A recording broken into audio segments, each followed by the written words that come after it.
Pernah dengar kota Pompei? Benarkah kota Pompei adalah umat Nabi terdahulu yang diazab oleh Allah karena kemaksiatannya? Tonton videonya sampai akhir biar kamu gak salah informasi.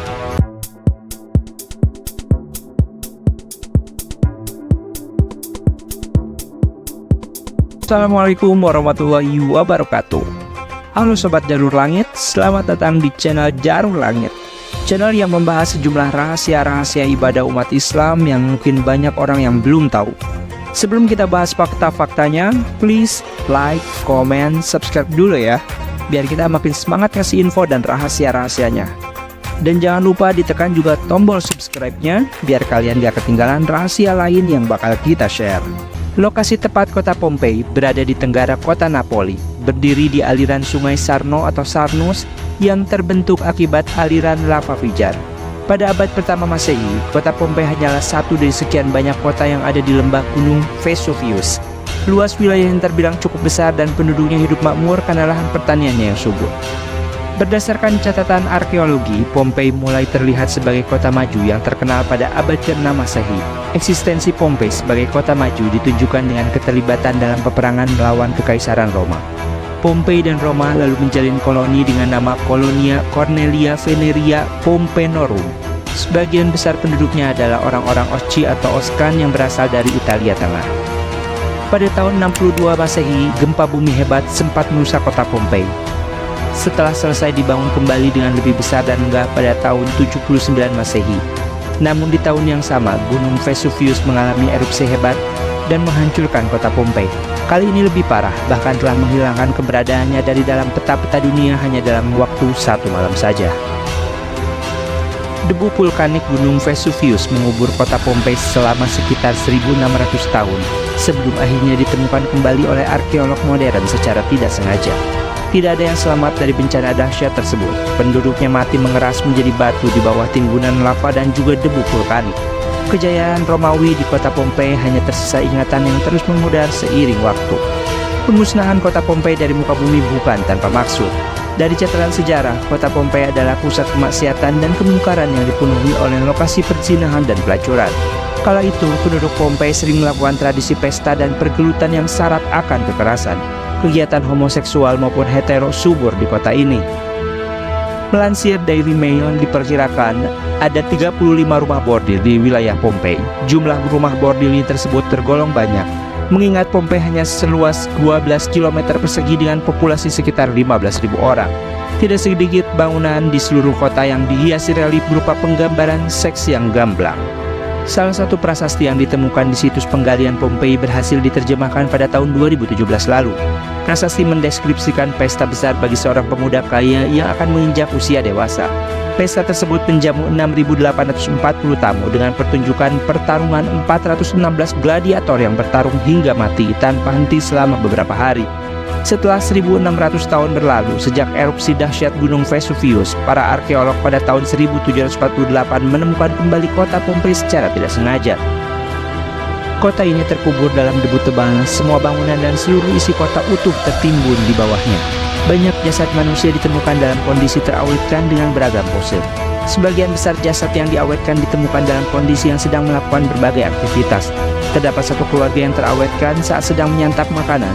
Salah satu yang paling mengejutkan adalah penemuan jasad yang posisinya terlihat seperti melakukan aktivitas seksual. Beberapa pasangan memiliki jenis kelamin sama atau homoseks dan sebagian lagi pasangan pria dan wanita di bawah umur. Ekspresi yang ditujukan oleh setiap jasad berbeda-beda, sebagian berseri-seri namun lebih banyak yang seperti terkejut. Seolah bencana dahsyat dari gunung Vesuvius datang secara tiba-tiba dalam sekejap mata. Peristiwa penghancuran Pompei dianggap sebagai azab dari Tuhan karena sangat mirip dengan kisah kehancuran kaum-kaum yang ingkar yang terdapat di dalam kitab suci Al-Quran. Di dalam Al-Quran banyak sekali diceritakan kisah-kisah umat terdahulu yang telah dibinasakan oleh Allah karena mereka mengingkari utusannya dan melakukan berbagai penyimpangan yang telah dilarang.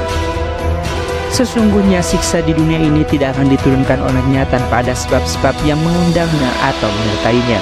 Dia tidak menurunkan siksanya secara mendadak, kecuali mayoritas penghuninya telah berbuat kerusakan. Sedangkan kritik sosial atau amar ma'ruf nahi munkar diabaikan. Berarti penyakit sosial sudah menular, sehingga yang ma'ruf atau dikenali hati menjadi munkar diingkari hati. yang mungkar menjadi ma'ruf, seperti yang tercantum pada surat Ar-Rum ayat 41, yang artinya kerusakan di darat dan di laut adalah akibat perilaku buruk manusia sendiri. Allah menimpakan azab kepada manusia akibat dari sebagian keburukan yang mereka lakukan. Dengan adanya azab itu, semoga mereka mau bertaubat kepada Allah. Quran Surat Ar-Rum ayat 41. Merujuk kitab Sofwatut Tafasir oleh Syekh Ali As-Subuni, bima kasabat aidinas, artinya bisababi kasrata dzunubihim, yang disebabkan banyaknya dosa-dosa mereka.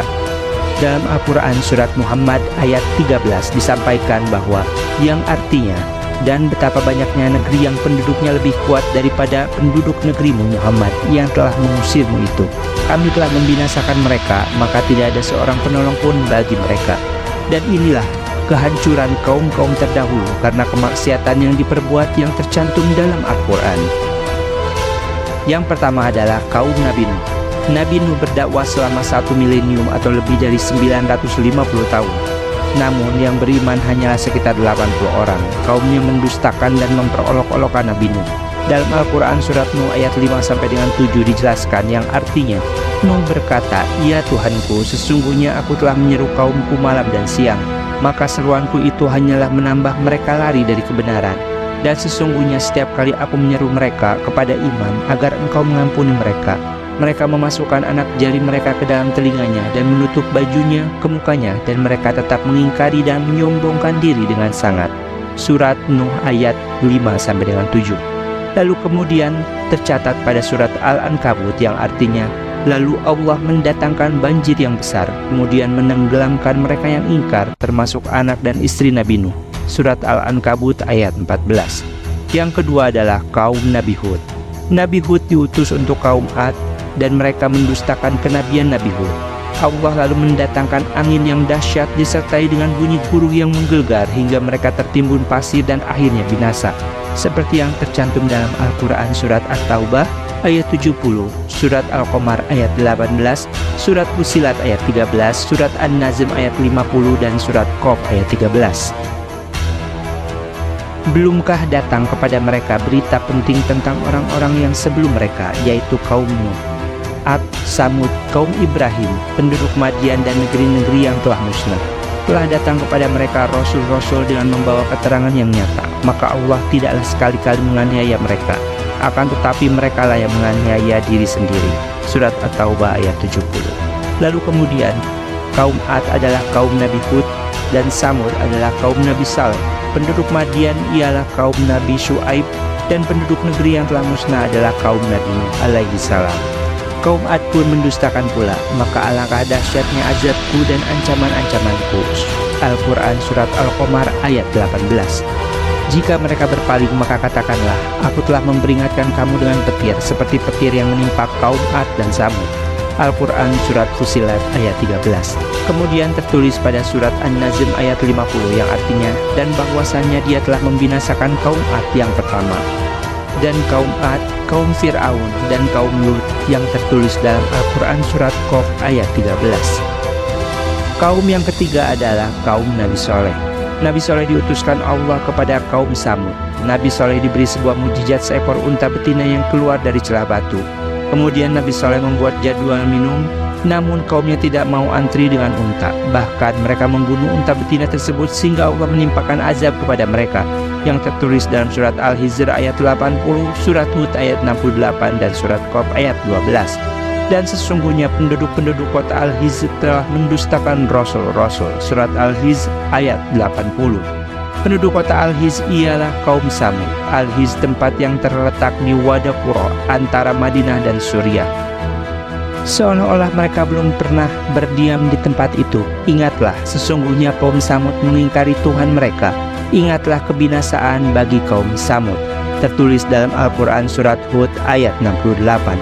Demikian cepatnya mereka dihancurkan oleh guntur itu, sehingga mereka hancur lebur oleh guntur itu tanpa bekas, seakan-akan mereka tidak pernah ada. Hal tersebut seperti tertulis dalam Al-Quran Surat Qaf ayat 12. Sebelum mereka telah mendustakan pula kaum Nuh dan penduduk Ras dan Samud. Itu dia guys, kaum-kaum terdahulu yang Allah binasakan karena kekufuran dan kemaksiatan yang diperbuatnya. Wallahu a'lam bishawab. Semoga Allah senantiasa melindungi kita dari berbagai malapetaka. Amin ya Allah ya Rabbal alamin. Jika kalian merasa informasi ini bermanfaat, please like, comment, share, and subscribe channel ini biar kita makin semangat untuk share info-info lainnya yang lebih bermanfaat. Dan jangan lupa ditekan juga tombol loncengnya biar kalian gak ketinggalan info-info lain yang kita share. Oke, sekian dulu guys. Wassalamualaikum warahmatullahi wabarakatuh. Dadah.